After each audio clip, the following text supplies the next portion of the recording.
Bom, pessoal, só para contextualizar rapidinho, eu quebrei a aula em 2 videozinhos porque estava ficando muito longo, eu achei que ia ser melhor fazer desse jeito, que ficava um pouco mais dinâmico até para vocês também, ok? Então, agora, nós já tivemos o vídeo da aula, toda a parte teórica explicada e tudo mais, ciclo das águas e os rios voadores.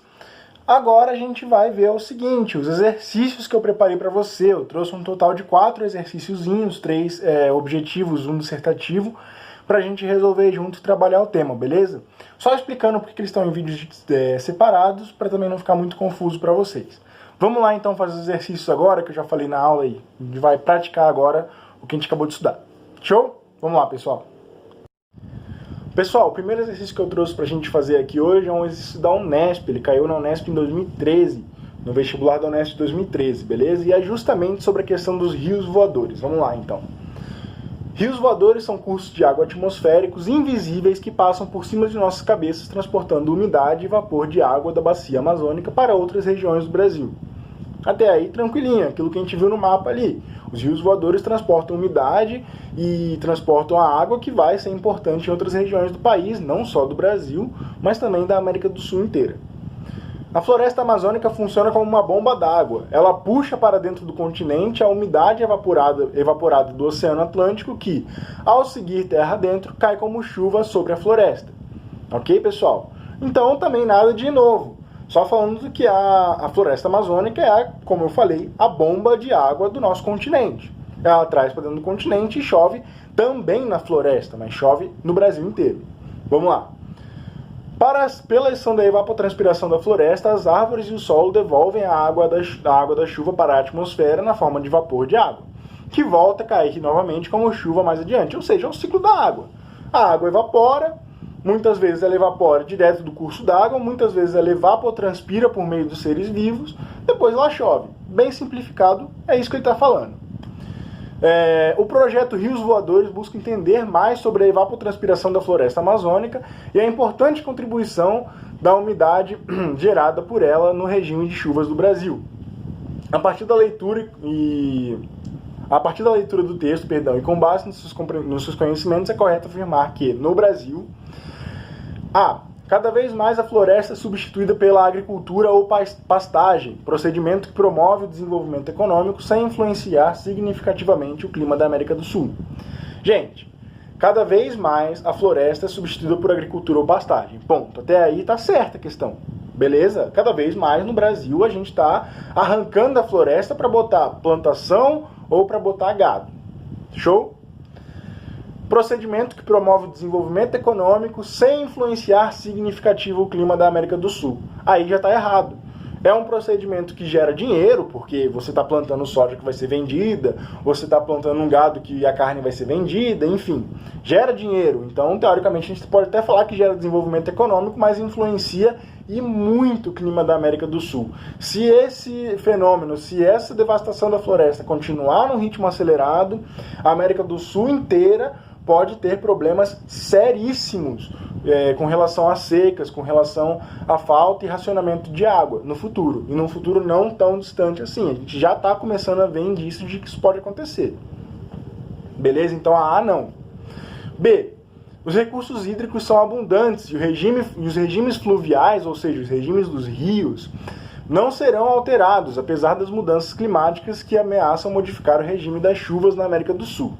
Gente, lembra que eu mostrei ali no mapinha que quando a umidade chega na Cordilheira dos Andes, ela faz 2 coisas? A primeira é chover ali na cordilheira, ali na montanha.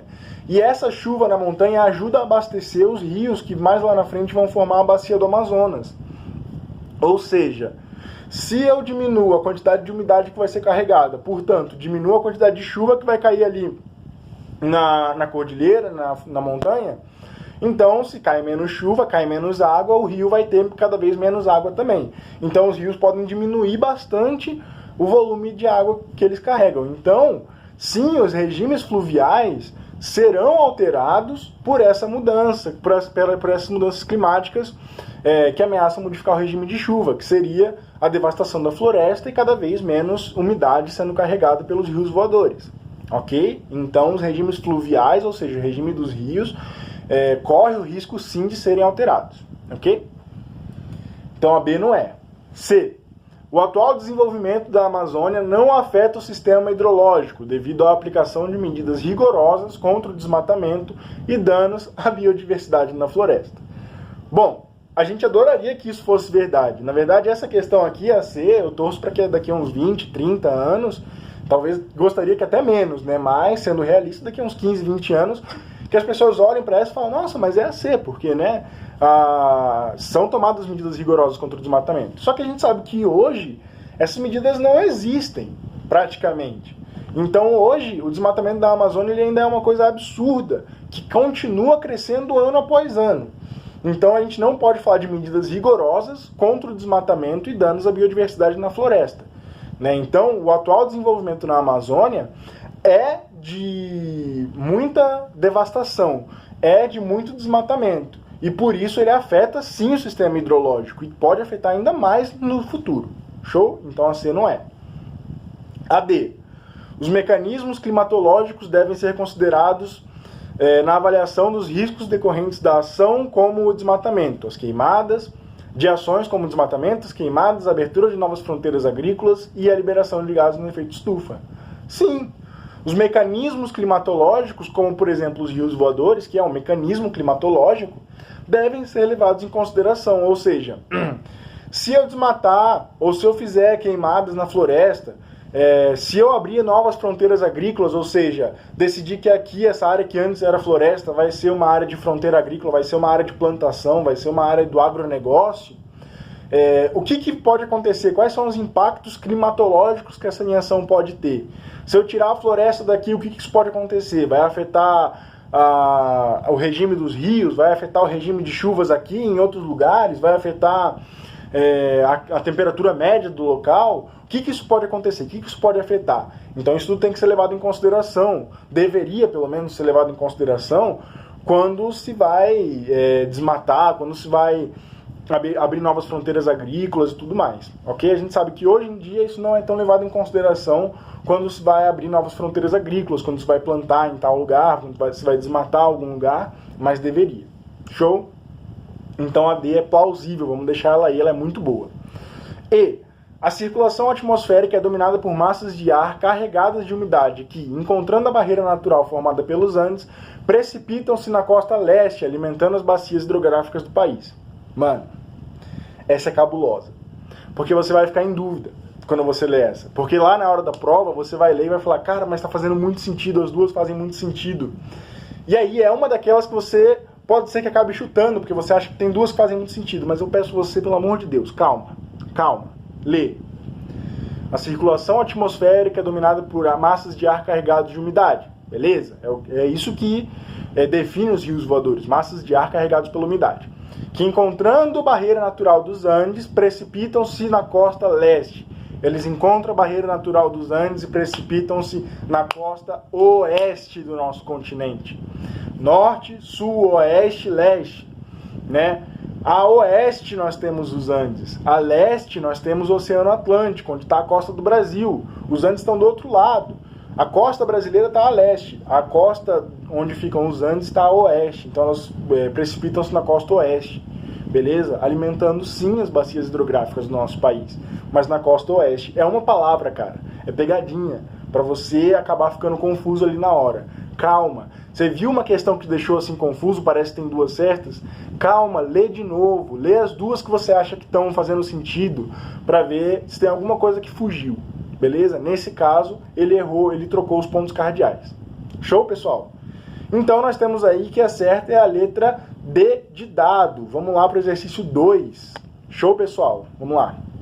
Gente, o exercício 2 foi um exercíciozinho que eu quis trazer para vocês, que ele é dissertativo. Eu não me lembro agora, minha memória pode estar me traindo, mas eu não acho que a gente chegou a trabalhar nenhum exercício dissertativo esse ano. Tenho quase certeza que no EAD, à distância, a gente não trabalhou nenhum, né? Se eu tiver errado, vocês me corrijam aí, pessoal, mas se a gente trabalhou, foram muito poucos, ok? Eu não tenho muita lembrança. Vamos lá. Então eu trouxe isso aqui pra gente analisar, construir a resposta junto e ir com calma. Beleza, pessoal? Eu vou dar uma dica pra você antes.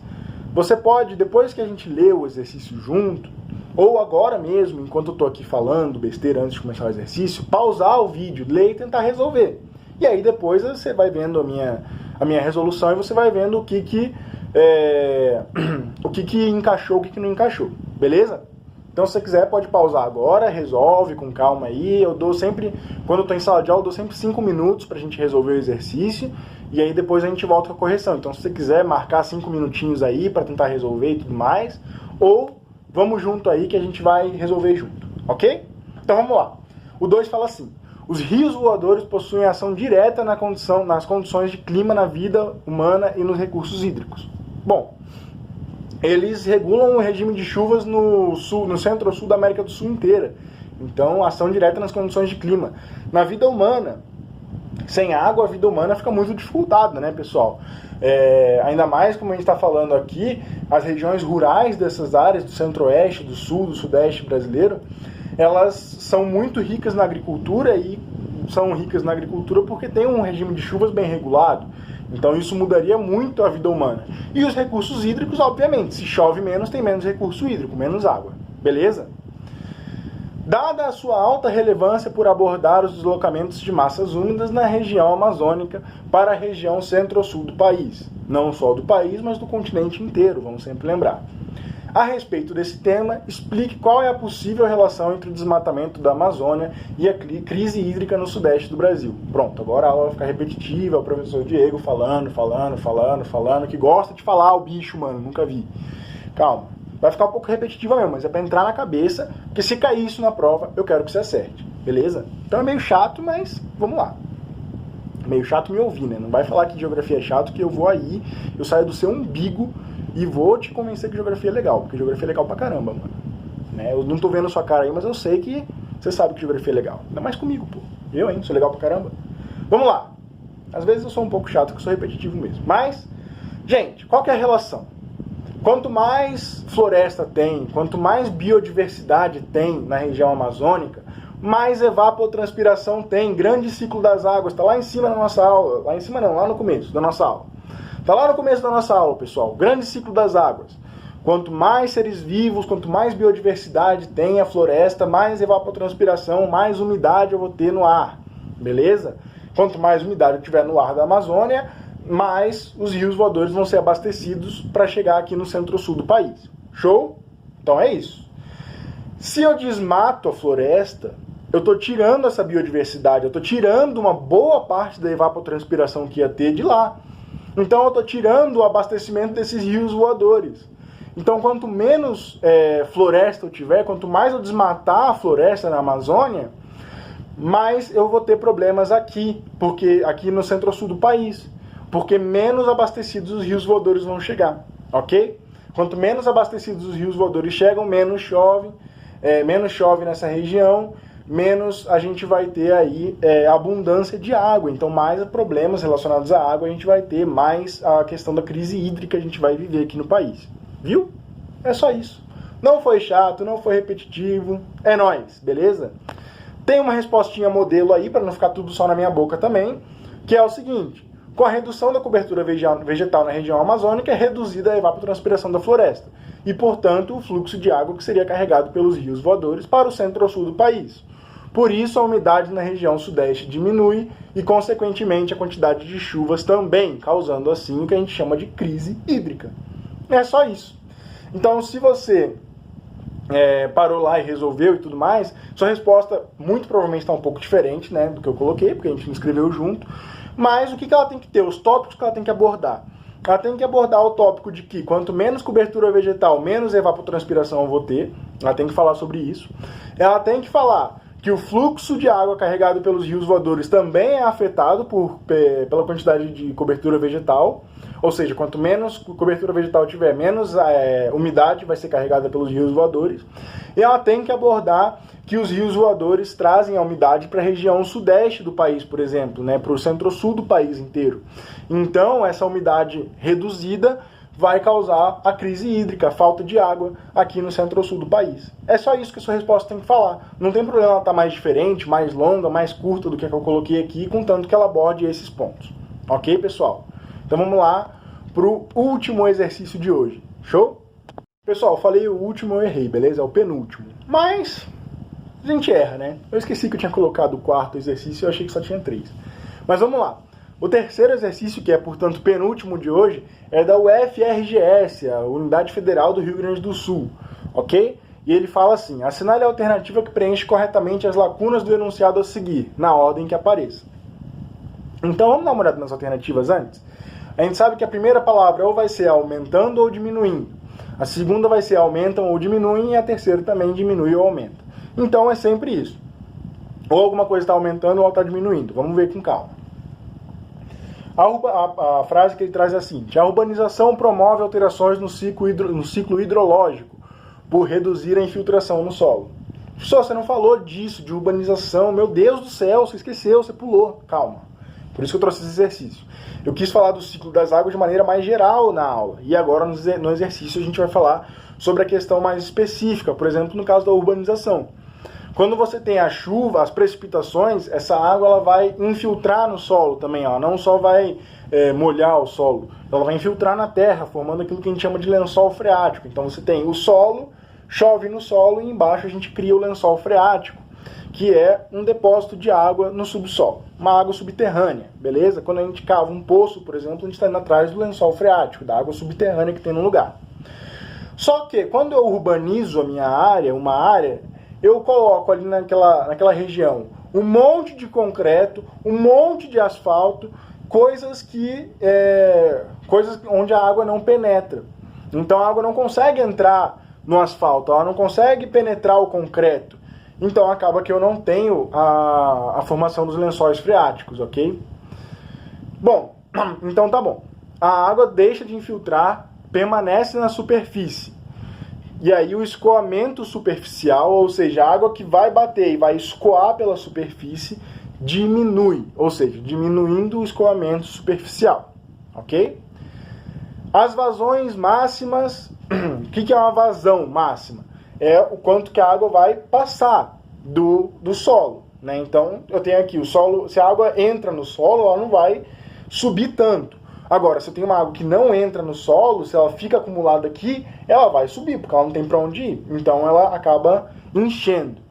Então, as vazões máximas aumentam. Com a redução da infiltração, o nível do lençol freático diminui. Ué, se aquele lençol freático ele é abastecido pelas chuvas que infiltram no solo, se eu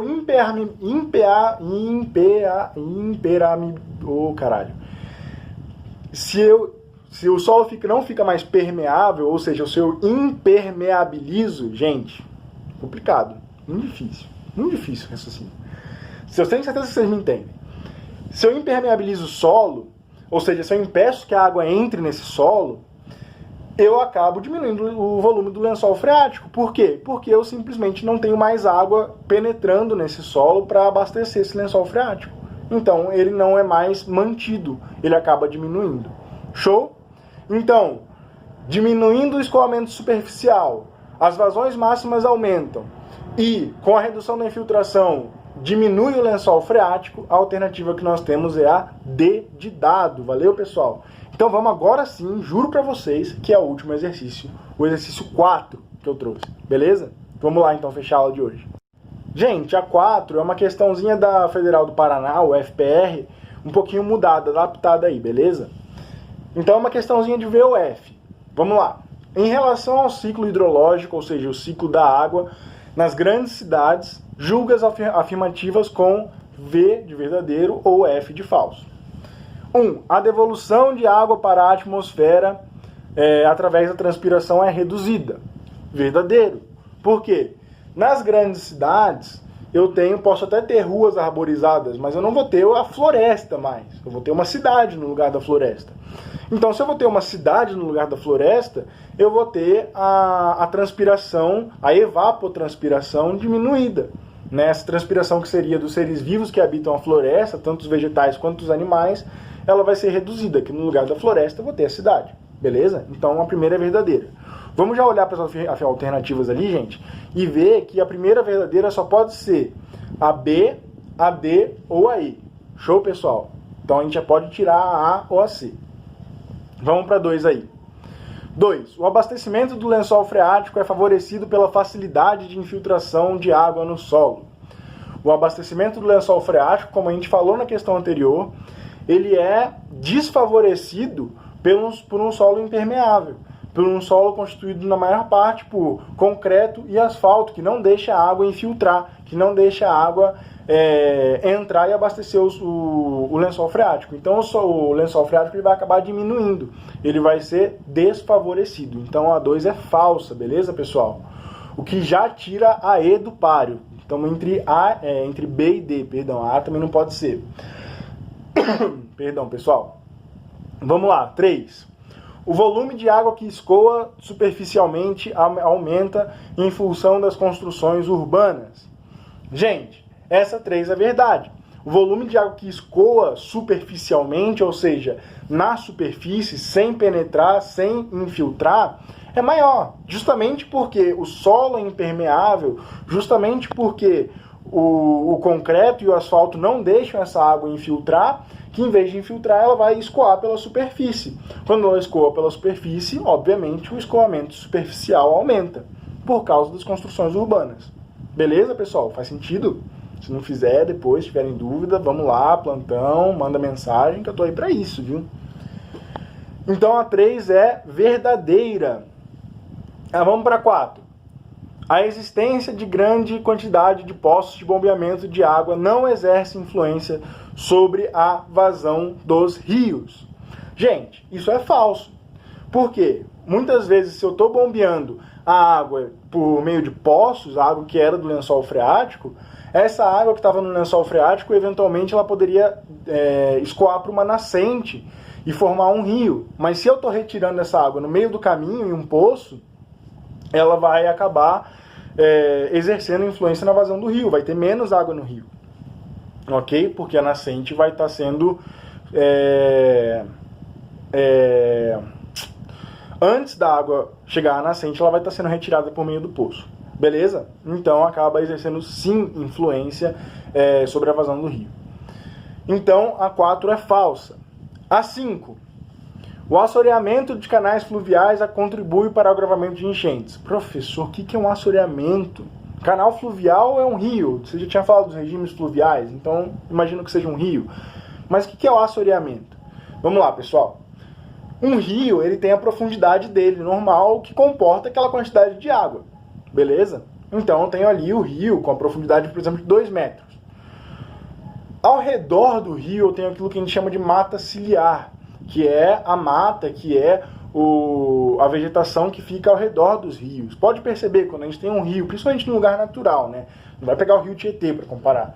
Mas a gente tem um rio num ambiente natural, a gente tem uma quantidade muito grande de vegetação ao redor daquele rio, que é aquilo que a gente chama de mata ciliar. É a mata que vai se abastecer do solo umidificado pelo rio, né? Aquele solo com a umidade do rio e também o rio transportando matéria orgânica, né, da vida que há no rio, acaba fertilizando e umedecendo aquele solo que vira muito produtivo para a vegetação, ok? Então aquela mata ciliar vai se formar ali, tomando benefício do rio, só que por outro lado, as raízes daquela mata ciliar vão segurar a terra, vão segurar o material sólido para ele não acabar entrando no rio de maneira excessiva.